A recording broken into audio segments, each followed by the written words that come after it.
አላሁ ስብሓነሁ ወተዓላ በሱ መንገድ ላይ የሚለፉትን ሰዎች እንደሚመራቸው እንደሚያገራላቸው ቃል ገብቷል። አብሽሩ ወለዚነ ጃሃዱ ፊና ለነህዲየነሁም ሱቡለና። በእኛ መንገድ ላይ የሚታገሉ ሰዎች ራሳቸውን ለማስተካከል ውስጣቸውን ለማደስ ወደ አላህ ለመቅረብ የሚወድቁ የሚነሱ ሰዎችን መንገዳችን እንመራቸዋለን ብሏል አላህ። አላህ በምንሰራው ስራ አይደለም የሚምረን። ጀነት የሚያስገባን በሰራነው ስራ አይደለም። ጥረት አድርገን በምህረቱ ነው የሚያስገባን አላህ። ወላ አንተ ያ ረሱለላህ ሰለላሁ ዐለይሂ ወሰለም አንተም ብትሆን የአላህ መልእክተኛ ብለዋቸዋል ሰሓቦች። ወላ አና እኔም ብሆን ኢላ አን የተገመደኒ አላሁ ቢረሕመቲህ አላህ በእዝነቱ ቢሸፍነኝ ቢምረኝ እንጂ እኔም ብሆን በስራዬ ነጃ ለውጣም ነው ያሉት ነቢዩ ዓለይሂ ሰላቱ ወሰላም። አንዳንድ በሽታዎቻችን የነፍስ በሽታዎች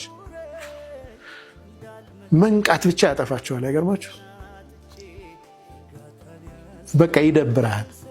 እንዴት ደስ ተሰማኝ ብለህ ራስህን ገብቶሃል። ሊሰርቼ ለምንድን ነው ሰው መክሉቅ ጋር እንዴት ዞርኩ?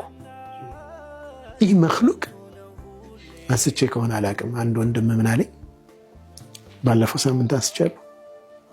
ሰው አወደሰውና ጌታዬ እኔ የለሁበትም ያለው እኔ አላወቅኩም። እኔ አንተ ጋር ያለውን የሚሻለኝ ሰዎች የፈለገ ነገር ቢሉ አንድ ዳቦ አትገዛልኝ አይገዙልኝ።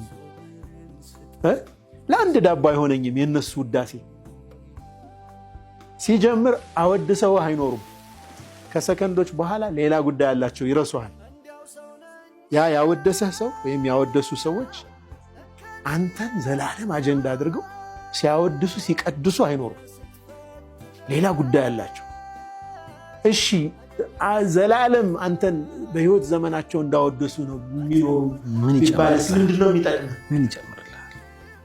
ወማ ዐንደላሂ ኸይሩን ወአብቃ አላህ ዘንድ ያለው በቂ ኸይር የሆነ በላጭና ቀሪ ነው።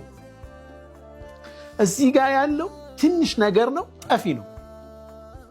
ይህንን ልክ ስታውቅ ማለት ነው እንዴት ይህን ስራዬን አሳልፌ ለሰው ሰጣለሁ ትላለህ።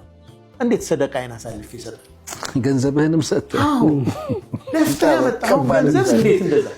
ሰላቴን እንዴት አሳልፌ ሰጣለሁ? ቲላዋዬን እንዴት አሳልፌ ሰጣለሁ? ማሻአላህ እንዴት አድርጎ አስተካክሎ ይቀራል። ልባል እንዴት ሰጠ። ይህንን አይነት ትልቅ ዒባዳ እንዴት አሳልፌ ለሰው ሰጠው የሚለው ኮንሽስነስ ብቻ ይፈተዋል። ወዲያው ኢስቲግፋር ታደርጋለህ። ወዲያው ይደብርሃል። ያ ነገር ማድረግ አልነበረብኝም ትላለህ። ስለዚህ ወደ መስመር ለመግባት የሚያስችሉን ሐሳቦች ናቸው እነዚህ። ውስጡን ስናቀው ነፍሴ ለካ እንዲህ ያለችኝ ነው